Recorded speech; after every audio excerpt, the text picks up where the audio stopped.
साथियों, सादर जय श्री कृष्ण। इस कहानी का संबंध उस समय से है जब महाभारत के युद्ध की तैयारी चल रही थी। आप इस कहानी को अधूरा मत छोड़िएगा। इस कहानी में आप जानेंगे कि अपने इष्ट के प्रति पूर्ण समर्पण और आस्था हो तो आपके इष्ट कभी आपको अकेला नहीं छोड़ सकते। तो चलिए कहानी का प्रारंभ करते हैं। कुरुक्षेत्र के मैदान को विशाल सेनाओं के आवागमन की सुविधा के लिए तैयार किया जा रहा था। पेड़ों को उखाड़ने और जमीन को साफ करने के लिए हाथियों का प्रयोग किया जा रहा था। वहीं पर एक पेड़ पर एक गौरैया अपने 4 बच्चों के साथ रहती थी। जब उस पेड़ को उखाड़ा जा रहा था तो उसका घोंसला जमीन पर गिर गया, लेकिन चमत्कारी रूप से चिड़िया के बच्चों को कुछ भी नहीं हुआ। बच्चे अभी बहुत छोटे थे, इसीलिए उड़ने में असमर्थ थे। कमजोर और भयभीत गौरैया मदद के लिए इधर उधर देखती रही। तभी उसने श्री कृष्ण को अर्जुन के साथ वहां आते देखा। वे युद्ध के मैदान की जांच करने और युद्ध के शुरुआत से पहले जीतने की रणनीति तैयार करने के लिए वहां गए थे। चिड़िया ने श्री कृष्ण के रथ तक पहुंचने के लिए अपने पंखों को फड़फड़ाया और किसी प्रकार से श्री कृष्ण के पास पहुंच गई। हे प्रभु श्री कृष्ण, कृपया मेरे बच्चों को बचाएं, क्योंकि युद्ध शुरू होने पर कल उन्हें कुचल दिया जाएगा। सर्वव्यापी भगवान बोले, मैं तुम्हारी बात सुन रहा हूँ, लेकिन मैं प्रकृति के नियम में हस्तक्षेप नहीं कर सकता। गौरैया ने कहा, हे दीनानाथ, मैं जानती हूँ आप मेरे उद्धार करता हैं। मैं अपने बच्चों के भाग्य को आपके हाथों में सौंपती हूँ। अब यह आपके ऊपर है कि आप उन्हें मारते हैं या उन्हें बचाते हैं। श्री कृष्ण ने एक साधारण व्यक्ति की तरह उससे बात की। काल चक्र पर किसी का बस नहीं है। गौरैया ने विश्वास और श्रद्धा से कहा, प्रभु आप कैसे और क्या करते हैं वो मैं नहीं जान सकती। हे प्रभु, मैं सारी स्थिति एवं परिस्थिति एवं स्वयं को परिवार सहित आपको समर्पण करती हूँ। भगवान श्री कृष्ण बोले, अपने घोंसले में 3 सप्ताह के लिए भोजन का संग्रह कर लो। गौरैया और श्री कृष्ण के संवाद से अनभिज्ञ अर्जुन गौरैया को दूर भगाने की कोशिश करते हैं।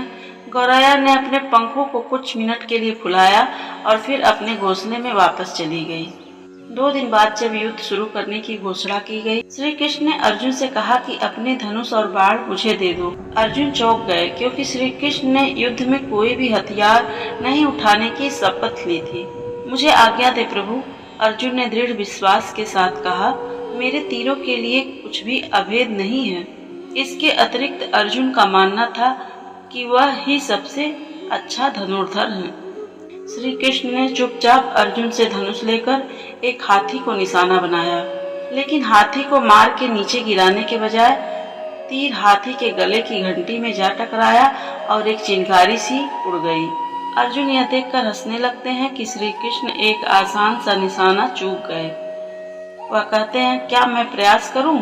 उनकी प्रतिक्रिया को नजरअंदाज करते हुए श्री कृष्ण ने उन्हें धनुष वापस दिया और कहा कि कोई और कार्रवाई करने की आवश्यकता नहीं है।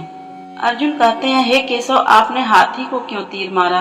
श्री कृष्ण कहते हैं, क्योंकि इस हाथी ने उस गौरैया के आश्रय उसके घोंसले को, जो कि एक पेड़ पर था, उसको गिरा दिया था। अर्जुन पूछते हैं, कौन सी गौरैया? इसके अतिरिक्त हाथी तो अभी स्वस्थ और जीवित है, केवल घंटी ही टूटकर गिरी है। श्री कृष्ण अर्जुन के सवालों का जवाब नहीं देते हैं। युद्ध शुरू हो गया। अगले 18 दिनों में कई जानें चली गई। अंत में पांडवों की जीत हुई। एक बार फिर श्री कृष्ण अर्जुन को अपने साथ सुदूर क्षेत्र में भ्रमण करने के लिए ले गए। युद्ध का मैदान गंभीर अंगों और सिर बेजान सीढ़ियों और हाथियों से अटा पड़ा था। कई शव अभी भी वहां थे, जिनके अंतिम संस्कार की तैयारी की जा रही थी। श्री कृष्ण एक निश्चित स्थान पर रुके और एक घंटी, जो कि हाथी पर बांधी जाती थी, उसे देखकर विचार करने लगे। उन्होंने अर्जुन से कहा, क्या आप मेरे लिए यह घंटी उठाएंगे और इसे एक तरफ रख देंगे? निर्देश बिल्कुल सरल था, परंतु अर्जुन के समझ में नहीं आया।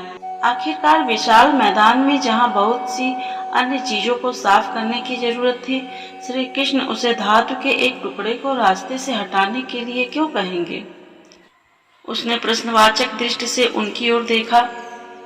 अच्छा, यह घंटी? श्री कृष्ण ने कहा, यह वही घंटी है जो हाथी की गर्दन पर पड़ी थी, जिस पर मैंने तीर मारा था। अर्जुन बिना किसी और सवाल के भारी घंटी को उठाने के लिए नीचे झुकते हैं। जैसे ही उन्होंने इसे उठाया, उनकी हमेशा के लिए जैसे दुनिया बदल गई। 1, 2, 3, 4 और 5 4 युवा पक्षियों के साथ एक गौरैया उस घंटी के नीचे से निकलते हैं। बाहर निकलकर माँ और छोटे पक्षी श्री कृष्ण के इधर उधर मंडराने लगे और बड़े ही आनंद से उनकी परिक्रमा करने लगे। 18 दिन पहले काटी गई एक घंटी ने पूरे परिवार की रक्षा की थी। मुझे क्षमा करें हे श्री कृष्ण, अर्जुन ने कहा। आपको मानव शरीर और सामान्य मनुष्यों की तरह व्यवहार करते हुए देखकर मैं भूल गया था कि आप वास्तव में कौन हैं। साथियों, आपको यह कथा कैसी लगी? आइए हम भी तब तक इस घंटी के नीचे विश्राम करें जब तक ये हमारे लिए उठाई न जाए। जय श्री कृष्ण, जय श्री कृष्ण, राधे कृष्ण।